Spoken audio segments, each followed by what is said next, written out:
What's going on, Sooner Nation? It's a Wednesday evening, and we're recording.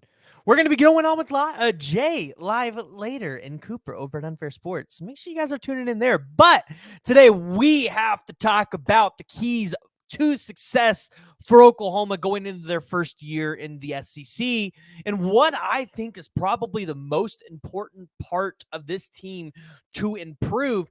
You guys, you might have seen a lot of videos on Twitter. We're going to show some videos that George Stoya posted that I just absolutely was excited over. I'm excited to see these media guys posting film or videos because, I mean, I just want some football. And they're getting unprecedented access this year, and it's just making it really exciting. But the Oklahoma Sooners have an opportunity to leapfrog their defense this year going into the SEC with what they did on the recruiting trail over the past couple of cycles. And we got to talk about it because Brent Venables talked about it in his presser today.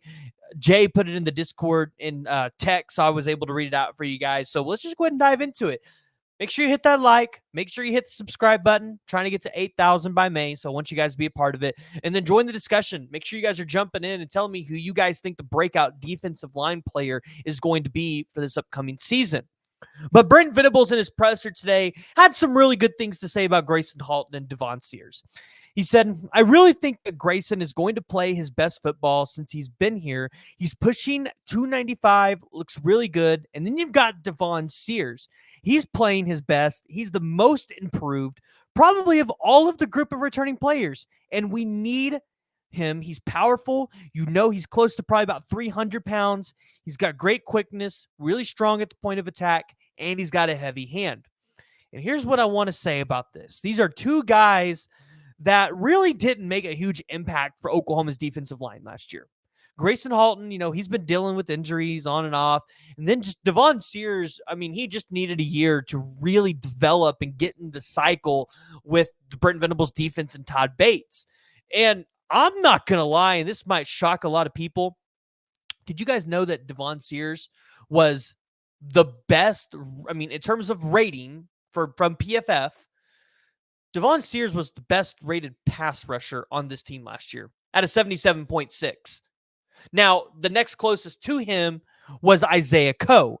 Devon Sears had a total of, let's see here, I think he had a total of like 5 pass rushes in 11 snaps.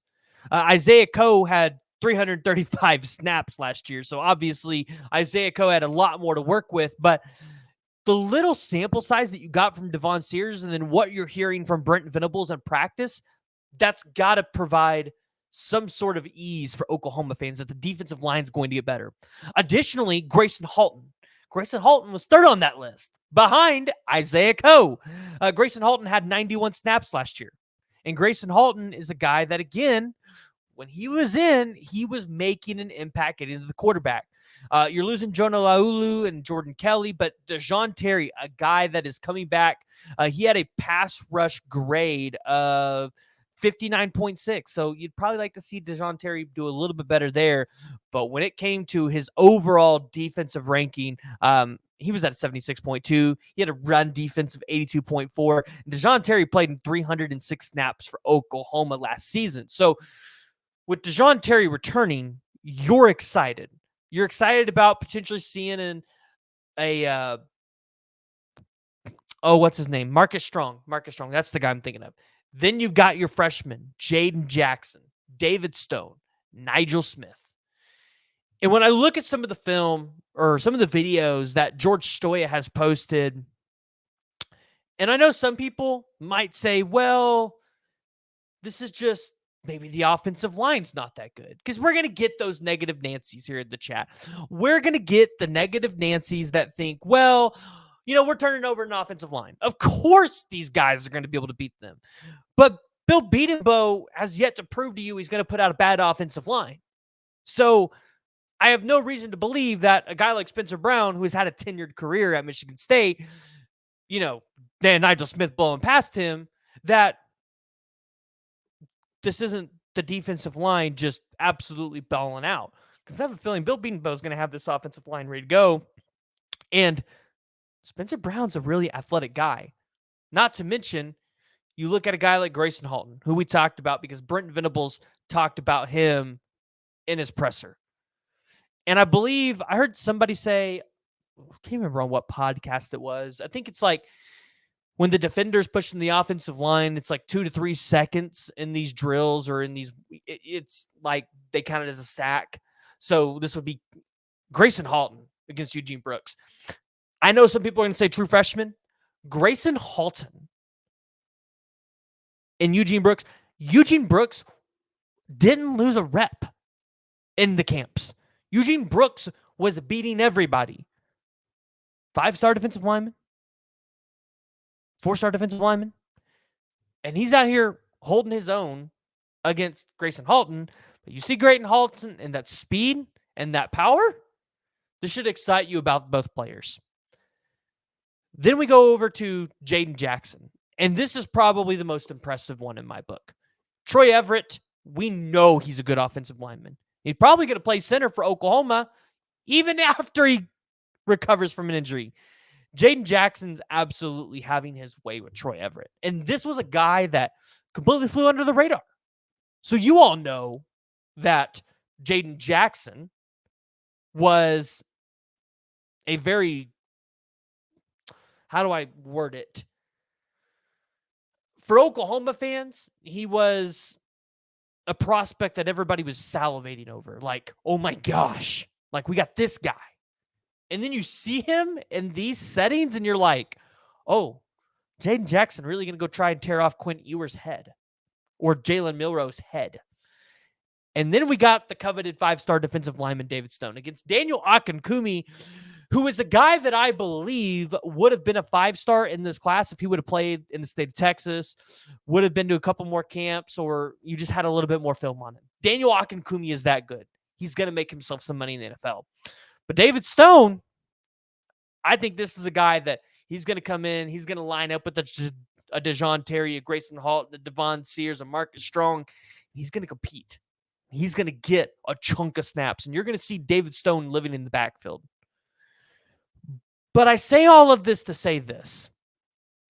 The reason why the defensive line is going to be the key to success for Oklahoma is because when you look at the teams that are competing for national championships, like the Clemsons that were competing, the Alabamas and the Georgias, all of those teams, the Michigans, they're really good in the trenches, but they're really good in the defensive line. They get in the backfield. They create pass rushes. They create hurries. They create sacks, tackles for loss. And from what I saw last year, where Oklahoma was number 7 in tackles for loss in the country at 98, averaging 7.5 tackles for loss per game. And then you've got, maybe they didn't perform as well as you wanted in the sack category at number 86 because, well, they were going up against teams that were playing max protect and they were getting the ball out of their hands as quickly as possible. Oklahoma was averaging, or they had 24 sacks last year. I'd expect that number probably goes up to 30. And PJ Adebawore, Ethan Downs, guys like that on the edge mixed in with some of these interior defensive linemen, they're going to be an absolute force. So I'm really excited to see what's going to happen with this defensive line. I've seen some of these videos floating across Twitter, and I just want to talk about it, guys, because I really think you're going to look at this defensive line this year and say it could be one of the best in the country, definitely probably one of the top ones in the SEC. Todd Bates is going to have these guys ready to go. I don't think you're not going to see Jaden Jackson and David Stone have a significant role. And in fact, if you go out and get a guy like Bleedy as well in the transfer portal, the defensive line transfer from Indiana, that just bolsters. And you add more depth. And a guy that can come in and add some leadership, right? The key to success for Oklahoma, the defensive line.